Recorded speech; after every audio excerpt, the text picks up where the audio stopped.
Il faut envisager la rénovation comme un acte global qui permet non seulement de réduire les consommations d'énergie du bâtiment, donc une rénovation énergétique, mais aussi d'améliorer le confort des occupants, leur santé, l'impact de ces travaux sur notre environnement, local ou global. Le souverain nous a fixé effectivement comme objectif une réduction de 55% des gaz à effet de serre à 2030 et la neutralité carbone en 2050. Le bâtiment représente à peu près un tiers des émissions de gaz à effet de serre de la principauté. Les bâtiments neufs représentant uniquement 1%, il faudrait en fait 100 ans pour pouvoir rénover l'intégralité du parc immobilier de la principauté. Donc c'est pour ça qu'il faut aussi qu'on axe nos efforts sur la rénovation écologique des bâtiments existants de la principauté. L'enjeu, c'est de comment, avec tous les acteurs de la construction, on peut avoir une réponse positive et un accord de tous ces acteurs-là.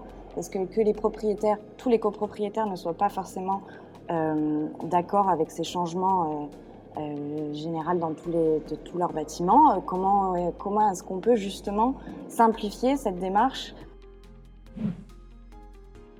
Avant, on parlait par exemple d'un ravalement, on prenait un façadier et voilà, quand on faisait la peinture, ça suffisait, c'était réglé. Aujourd'hui, c'est un peu plus compliqué. Il faut mettre des choses en place, il faut prendre un architecte, il faut prendre un bureau d'études, il faut prendre un bureau de contrôle, il faut faire des études au préalable. Ça demande plus de temps, c'est un coût supplémentaire.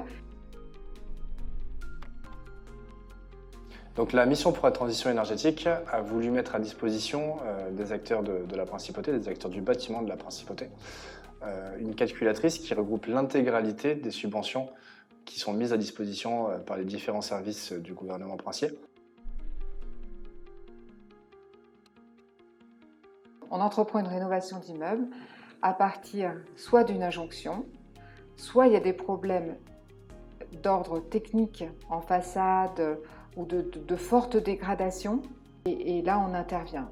Et là, on appelle l'attention des propriétaires en leur disant « Attention, là, il y a un gros souci, il y a des problèmes, il faut qu'on intervienne. » Donc, soit on intervient ponctuellement, mais à un moment, il faut intervenir sur tout l'immeuble, tout l'ensemble de l'immeuble. On fait une rénovation pour 20, 30 ou plus souvent 50 ans. Et donc, faire une rénovation, un demi-pas, empêche souvent, avant 50 ans, de pouvoir revenir dessus concrètement et de rénover comme il se doit, comme il faut, pour atteindre les objectifs fixés par le gouvernement monégasque notamment. On essaie toujours de se référer à quelque chose pour que les gens, pour que ce soit concret pour eux. Parce que sinon c'est difficile pour eux de projeter ou de voir un peu le résultat. En général, c'est des travaux qui sont importants et sur un plan financier, sur un plan technique, etc. Et c'est vrai que ça inquiète aussi les gens, ils ont peur aussi qu'on dénature leur immeuble. Ça, c'est un truc important que j'aimerais dire. Il ne faut pas du tout opposer rénovation énergétique et environnementale et patrimoine. Traiter efficacement la protection solaire, utiliser la végétation à bon escient, utiliser des matériaux au maximum locaux, tout ça, c'est des choses ancestrales qui sont tout à fait compatibles avec la réhabilitation d'un bâtiment patrimonial. Mais la parole d'un sachant dans certains domaines, environnemental, écologique, électrique, peu importe, c'est hyper important parce que ça va aider les gens dans leurs décisions.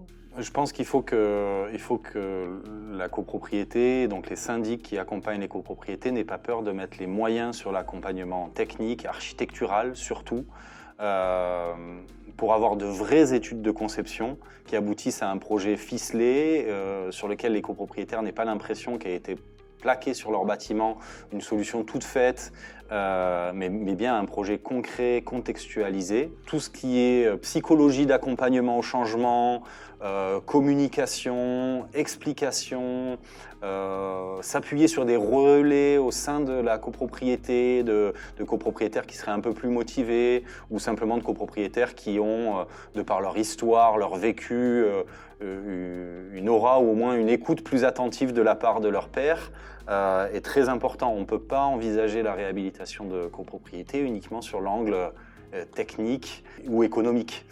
Il y a des solutions, la seule chose c'est que les gens ne sont pas au fait des nouvelles technologies, des nouveaux matériaux.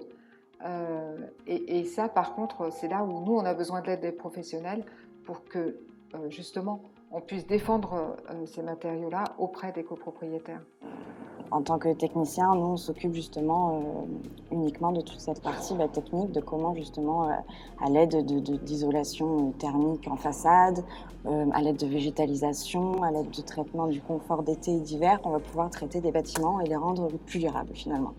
Et pouvoir se rapprocher au mieux des objectifs que le BDM nous a transmis en 2030 et avoir une neutralité carbone en 2050. Il faut bien sûr parler de la technique, il faut parler de l'économie, mais il faut aussi beaucoup parler du confort, du lien social, de l'entretien de leur patrimoine, de ce qu'ils vont réussir à transmettre, de l'image de leur résidence dans la ville, dans leur quartier.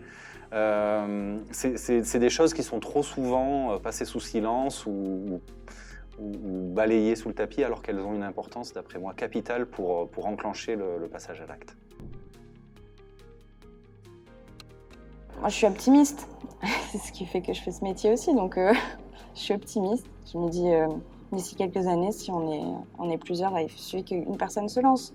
L'avantage de Monaco étant qu'on est sur un territoire plus restreint, donc effectivement, on peut avoir proportionnellement, en quelques réhabilitations, un impact global plus important sur le territoire.